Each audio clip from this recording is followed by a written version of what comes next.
Assalamualaikum warahmatullahi wabarakatuh. Salam Guru Penggerak.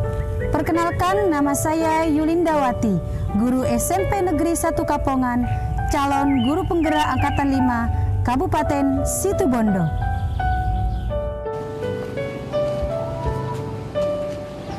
Dalam kesempatan kali ini, izinkan saya memaparkan demonstrasi kontekstual modul 1.1, yaitu filosofi pemikiran Ki Hajar Dewantara tentang pendidikan dalam mewujudkan profil pelajar Pancasila dan penerapannya di sekolah, yang saya wujudkan dalam sebuah karya puisi dengan judul Sadarku.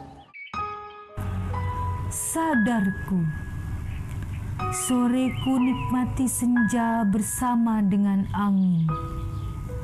Mentari tenggelam dan berpamitan pulang. Semburat Lazuardi mengisyaratkan keindahan, mempersilahkan hadirnya rembulan yang akan menerangi hatiku. Ada hembusan angin menyapu wajah yang menggugah kesadaranku.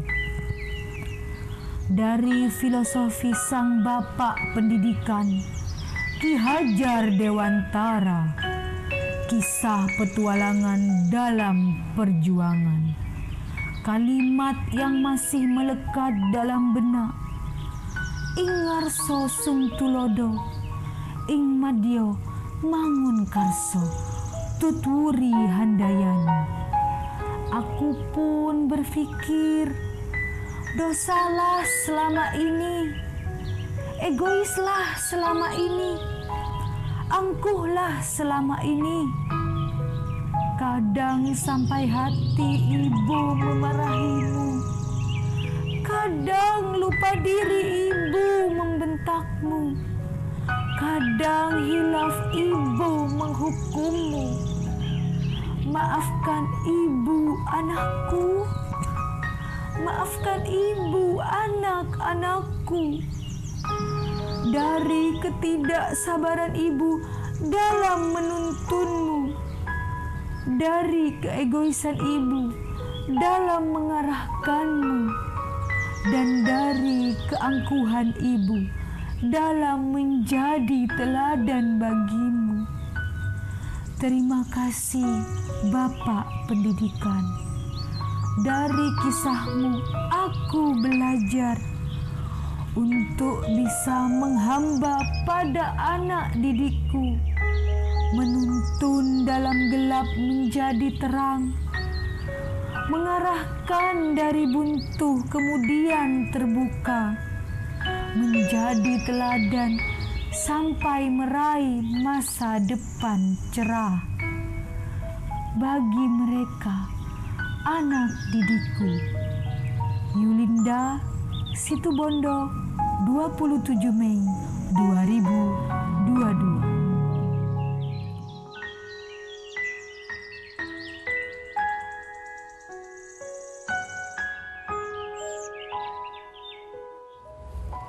Puisi yang saya buat tadi merupakan bentuk evaluasi diri saya selama menjadi guru. Saya menyadari bahwa untuk menciptakan peserta didik yang berbudi pekerti luhur dan memiliki nilai-nilai kemanusiaan, haruslah memperhatikan kodrat alam dan kodrat zaman.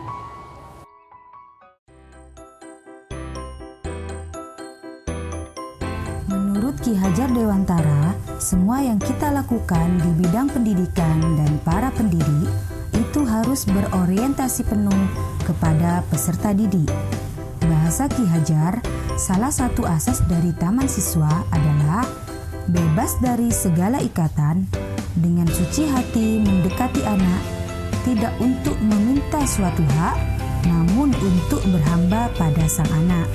Artinya, dalam menuntun anak, guru harus memberi kebebasan kepada anak untuk memilih pembelajaran yang ia minati, sesuai dengan kemampuan yang dimilikinya, memberikan kenyamanan dan rasa bahagia dalam proses pembelajaran.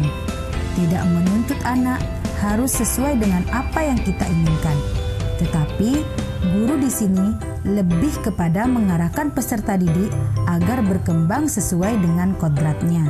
Melalui pemikiran Ki Hajar Dewantara, pendidikan adalah tempat persemaian segala benih-benih kebudayaan yang hidup dalam masyarakat kebangsaan. Pendidikan dan kebudayaan adalah dua hal yang tidak dapat dipisahkan.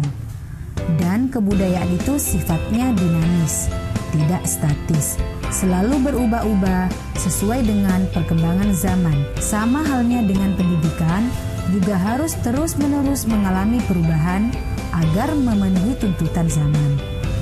Menurut Ki Hajar Dewantara, untuk mencapai kebudayaan yang diimpikan, peradaban bangsa yang dicita-citakan, pendidikan adalah pondasinya. Di sini saya mencontohkan, pendidikan adalah sebuah bangunan. Agar bangunan itu berdiri kokoh, maka dibutuhkan pondasi yang kuat, seperti batu, pasir, dan besi. Sama halnya dengan pendidikan di Indonesia, perlu pondasi yang kuat untuk mencapai peradaban kebudayaan yang diimpikan. Pondasi pendidikan yang saya maksud adalah peserta didik, guru, dan kurikulum pendidikan yang digunakan.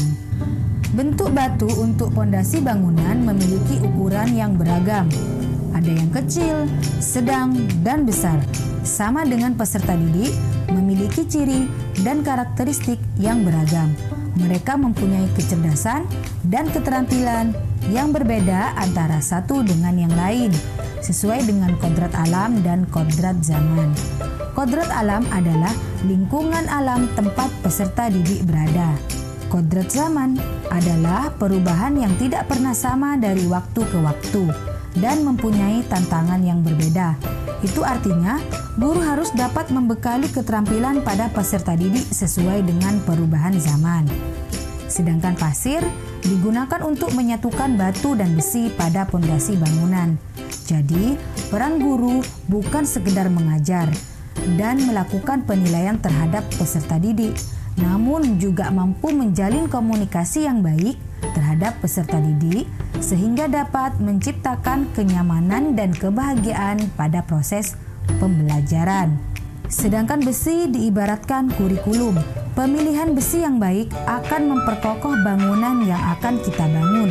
Sama halnya kurikulum yang diterapkan dengan baik dapat mencapai tujuan pembelajaran yang ingin dicapai. Inti dari konsep pemikiran Ki Hajar Dewantara adalah mengutamakan cinta dan kasih sayang dalam mendidik anak. Ing ngarso sung tulodo, ing madyo mangun karso, tutwuri handayani. Di depan memberi teladan, di tengah membangun kekuatan dan terus berkarya, di belakang memberi dorongan.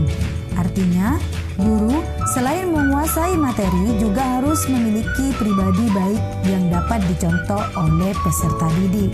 Guru memfasilitasi beragam metode agar tujuan pembelajaran berhasil dicapai.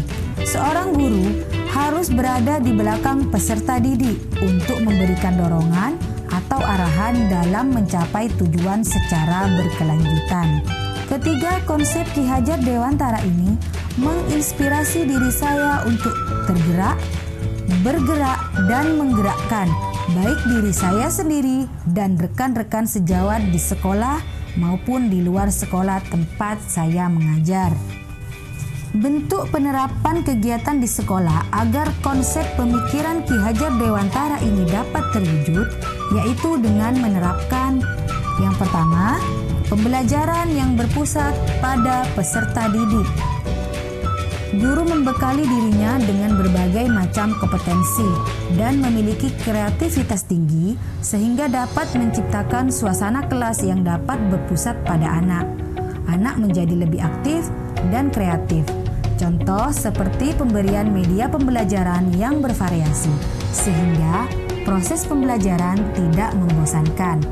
Yang kedua, menghamba pada anak.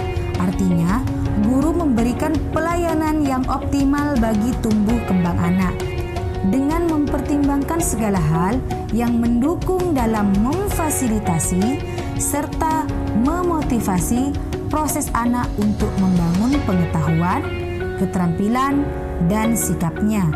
Ketiga, merdeka belajar. Guru tidak menuntut anak dalam proses pembelajaran. Anak bebas memilih pembelajaran yang diminati. Guru menciptakan suasana belajar yang bahagia dan memberikan kenyamanan pada anak saat proses belajar. Dari ketiga konsep penerapan yang telah saya sebutkan tadi, apabila diterapkan dengan baik di sekolah, maka dapat mewujudkan profil pelajar Pancasila baik di sekolah tempat saya mengajar ataupun di sekolah lain. Sebagaimana yang diharapkan oleh profil pelajar Pancasila, yaitu mewujudkan peserta didik yang mampu berpikir kreatif, kritis, mandiri, gotong royong, kebinekaan global, dan berakhlak mulia. Demikianlah demonstrasi kontekstual filosofi Ki Hajar Dewantara saya sampaikan. Saya ada pantun untuk kalian semua. Ke situ Bonda beli baju, pilih motif burung merak. Kalau ingin pendidikan Indonesia maju, ayo semua jadi guru penggerak. Wassalamualaikum warahmatullahi wabarakatuh.